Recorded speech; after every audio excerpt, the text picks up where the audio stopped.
Mental health पे कुछ बताइए सर, दिमाग को कैसे स्वस्थ रखा जाए, करना कैसे है नाम जब, क्या क्या बिंदुओं का ध्यान रखना है। तो मैं कुछ बातें आपको बता रहा हूं, 4-5 मुद्दे समझो।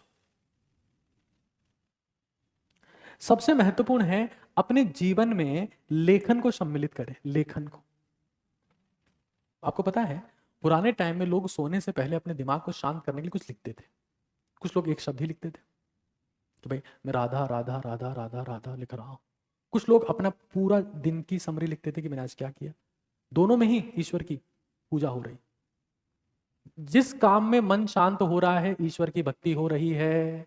मैं अभी आप लोगों के सामने आकर ये विचार अपने प्रस्तुत कर रहा हूं, मेरा मन संपूर्ण रूप से शांत है, मुझे तनिक मात्र की चिंता नहीं है, मेरे जीवन में दिमाग में सुकून भरा पड़ा है, मसीम शांति का अनुभव कर पा रहा हूं। मेरे विचारों में रचनात्मकता और शांति की वजह से ही संभव हो पा रही है। जब मैं आप लोगों के सामने आता हूं मुझे पता नहीं होता कि मैं आज क्या बोलने वाला हूं, लेकिन रचनात्मकता शांति की वजह से है और यही ईश्वर की पूजा है। अगर आप ये सेशन देख रहे हैं और तल्लीन होकर शांति से एकाग्रचित होकर खुश मन से देख पा रहे हैं ईश्वर की पूजा आप कर रहे हैं, लेकिन आप कोई भी काम करते हैं सोचने लगते हैं कि नहीं नहीं अभी तो वो करना है, नहीं नहीं अभी तो वो करना है, नहीं नहीं ये तो अभी तो खाना है, नहाना है, सोना है, धोना है, कुछ नहीं कर पाएंगे, आप परेशान रहेंगे, आप राक्षस की पूजा करने लगेंगे। अशांत इंसान राक्षस की पूजा करता है, शांत इंसान ईश्वर की पूजा करता है। कोई सा भी कर्म जिससे मन अशांत होता है राक्षस की पूजा हो रही है। सिंपल कॉन्सेप्ट है ये। तो हम लोग क्या करेंगे, लेखन की शुरुआत करेंगे। मैं हमेशा स्टूडेंट्स को कहता रहा हूं, मैं सबको कहना चाहता हूं ये कि आप DWAR फॉलो करें। इससे मन शांत होता है, सबकॉन्शियस माइंड एक्टिवेट होता है, विचारों पर नियंत्रण आता है, जिंदगी में सुकून आता है। मैं फिर कह रहा हूं, विश्वास लिखित होता है। विश्वास जो है वो लिखित रूप में होता है, जबकि चिंता जो होती है वो कभी लिखी नहीं जाती है। चिंता मन ही मन खाई जाती है। चिंता ऐसी डाकनी काट कलेजा खाए, वैद्य बेचारा क्या करे, कहाँ तक दवा लगाए। चिंता को लिख लीजिए, वो चिंतन में बदल जाता है और चिंतन जो है वो समाधान ले आता है। लेकिन चिंता से हम खोखले होते जाते हैं, दीमक की तरह खत्म होते जाते हैं, शारीरिक ऊर्जा, मानसिक ऊर्जा, आध्यात्मिक ऊर्जा खत्म होती जाती है। लिखने का प्रयास करिए। चिंता ऐसी डाकनी काट कलेजा खाए, वैद्य बेचारा क्या करे, जमाने भर के डॉक्टर के पास चले गए, इलाज नहीं हो पा रहा है, चिंता में हो, लिखना शुरू करो। D फॉर आज मैंने क्या किया, W फॉर मैं कल क्या करूंगा, A फॉर मेरा अचीवमेंट क्या है, R फॉर मेरा रिग्रेट क्या है। इसको अगर 60 साल का, 70 साल का, 80 साल का इंसान भी लिख रहा है, आप ये पाएंगे कि वो अपनी जिंदगी के उन सालों में भी प्रोडक्टिव हो जा रहा है। 15-16 साल के इंसान को तो लिखनी है। फिर कुछ अपनी जिंदगी में, मैंने ऑब्वियस सी बात है, मैंने बताया कि कोई नाम जप करो किसी एक नाम की तरफ, और नाम जप लगता है कि नहीं करेंगे, मनन करो। दिमाग बहुत बहुत बहुत शांत होगा, एक्टिवेट होगा, और वास्तव में दिमाग का आप स्वयं के लिए इस्तेमाल कर पाओगे। जिंदगी में तुम्हारे पास जो सबसे बड़ा हथियार है तुम्हारा दिमाग। मनन करो कि मेरे को ये चीज आती है, मैं इसके बारे में सोचूंगा, मैं व्यर्थ की चिंताओं के बारे में क्यों सोचूं, क्योंकि सबसे ज्यादा ऊर्जा जा रही है भविष्य में, कल क्या होगा, और उसके बाद में मेरे साथ उसने ऐसा किया, अरे अभी जी अभी जिंदगी है, ये चल रहा है, इसका इस्तेमाल करना है, ये नहीं करना है। आगे की चिंता में डूबे जा रहे हैं, पीछे के चिंतन में, और सब कुछ बर्बाद कर ले रहे हैं। ये हमको समझ लेना। फिर हमको हमारे पैरों का इस्तेमाल करना है, ये ध्यान से समझ लीजिए। Use legs. अब कई लोग इसको बहुत ही अजीब सी बात बोलेंगे कि लेखन नाम जब पैरों पर कहाँ आ गए अचानक से। सीढ़ियाँ चढ़ने का प्रयास करिए, जूते पहनकर सीढ़ियाँ चढ़िए। दिमाग उसी का ठंडा होता है, इसके दिमाग में खून जाता है, खून जाता है। जब खून जाता है तो सुकून आता है। ये जैसे मान लो सीढ़ी है, ये मान लो सीढ़ी है, तो सीढ़ी पर हमको जो है वो पैर जो है वो पूरा रखना है, पूरा पैर रखना है, पूरा। आधा पैर, ये जैसे मान लो सीढ़ी है, इस पे आधा पैर रखोगे यूं तो ये जॉइंट पर जोर आता है। पूरा पैर रखो, चाहे सीढ़ी अगर छोटी है तो क्रॉस करके रखो, पूरा पैर रखो, जूते चप्पल कुछ पहन के चढ़ो। 20 मिनट सीढ़ियाँ चढ़ो। जब पैरों की मसल स्क्वीज होती है तो दिमाग में खून जाएगा, तो खून से सुकून आएगा, ठंडा होगा दिमाग। शरीर जब मजबूत होता है दिमाग स्वयं ठंडा हो जाता है। ताकतवर लोगों का दिमाग ठंडा ही रहता है, कमजोर लोग बिलबिलाते रहते हैं, चिल्लाते रहते हैं। शेर पूरे दिन में एक बार दहाड़ता है, तभी शिकार कर लेता है। कुत्ता हर वक्त भौंकता ही रहता है, कुछ नहीं होता उससे। समझो चीज। पैर चलाओ, पूरा पूरा पैर रखना, इस बात का जरूर से ध्यान रखो। हाँ, तो खाने में ऐसा क्या खाएं, ध्यान से सुनना। कॉफी, कॉफी प्लस हल्दी, प्लस हल्दी प्लस अगर बहुत मजेदार चीज करनी है तो 1/4 चम्मच या फिर आधा चम्मच या मान लो 1 चम्मच घी का इस्तेमाल भी कर लें। ये पूरी तरीके से इंश्योर करें कि जानवर की चर्बी उसमें ना हो, शुद्ध घी हो।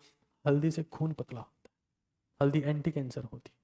हल्दी से दिमाग का जो एरिया है हिप्पोकैम्पस, जिसमें मेमोरी स्टोर होती है, वो बेहतरीन होता है। ये रिसर्च है, पढ़िएगा, मैं मन की बातें नहीं कह रहा हूँ। कॉफी से दिमाग में खून का फ्लो बढ़ता है। सबसे पहला ड्रिंक यही पीजिए, इससे पेट भी बहुत साफ रहता है। और घी से जो है वो पूरे पेट की तरावट होती है, जिसका पेट शांत है, दिमाग अपने आप शांत हो जाएगा। नाम जप में अपने आप मन लगेगा, मनन में अपने आप जप लगेगा। जिन लोगों का दिमाग या पेट शांत नहीं है उनका दिमाग कुछ नहीं कर सकता। ये बहुत बहुत क्लियर बात है, बहुत ही क्लियर बात है, इसमें रत्ती बराबर का संदेह नहीं है। फिर अपनी जिंदगी में कुछ लक्ष्य लिखिए।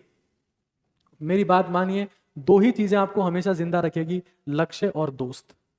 अभी हाल ही में एक रिसर्च हुई कि बताइए सबसे ज्यादा उम्र किस चीज से बढ़ती है? एक्सरसाइज से बढ़ती है, अच्छा खाने से बढ़ती है, साफ सफाई का ध्यान रखने से बढ़ती है, हेल्थ बीमा लेने से बढ़ती है, बहुत बेहतरीन सप्लीमेंट मल्टीविटामिन लेने से बढ़ती है, एक्सरसाइज करने से बढ़ती है, कि किस चीज से बढ़ती है? बोले दोस्तों के साथ गप्पे मारने से और जिंदगी में बड़ा लक्ष्य निर्धारित करने से। दिमाग शांत रहता है, तनाव रहित रहता है, और इंसान हमेशा जब कार्य पथ पर संलग्न रहता है, लक्ष्य की ओर अविरल रूप से चलता रहता है, तो उसका दिमाग शांत रहता है, अपने आप उसको उम्र लंबी मिल जाती है।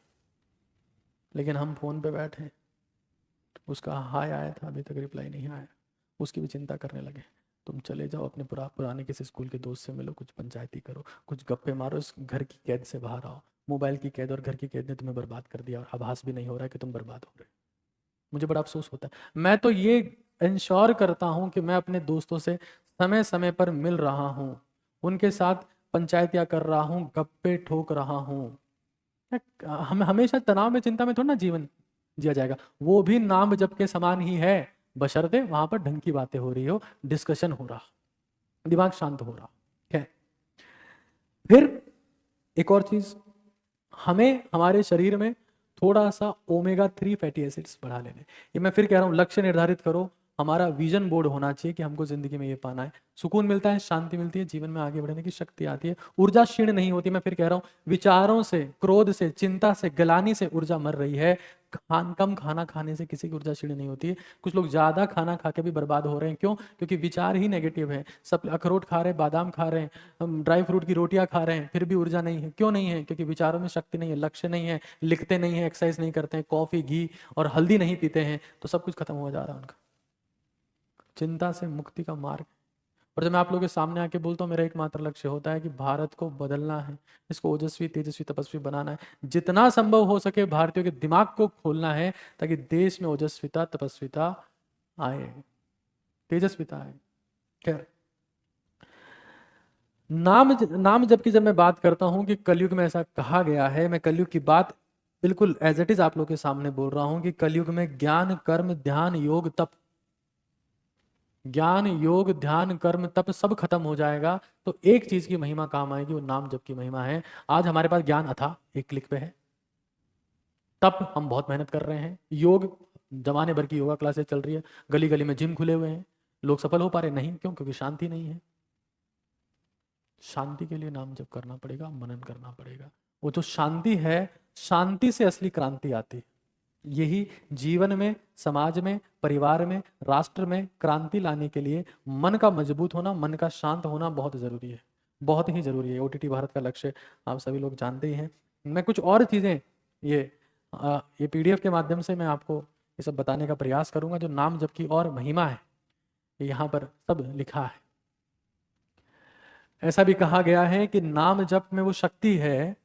एक चीज को यहाँ पर मैं आपको बताता हूं, यहाँ पर एक चीज को बताता हूं। राम या मार, राम का उल्टा होता है मर, यानी कि मार। मार बौद्ध धर्म का शब्द है। मार का अर्थ है इंद्रियों के सुख में ही रत रहने वाला, और दूसरा अर्थ है आंधी या तूफान। तो मतलब क्या है? राम को छोड़कर जो व्यक्ति अन्य विषयों में मन को रमाता है, मार उसे वैसे ही गिरा देती है जैसे, मार यानी कि आंधी तूफान, जैसे सूखे वृक्ष और आंधियों को गिरा देती है। तो ये कुछ बातें हैं, मैंने बहुत सारी चीजें इसके बारे में पढ़ी है, लेकिन आपको तो मैं पूरे समरी और पूरा निचोड़ ही बताता हूँ। अपनी जिंदगी में किसी भी एक नाम को पकड़ लें, अगर सब कुछ हासिल हो चुका है तो, और अगर सब कुछ हासिल नहीं हुआ है,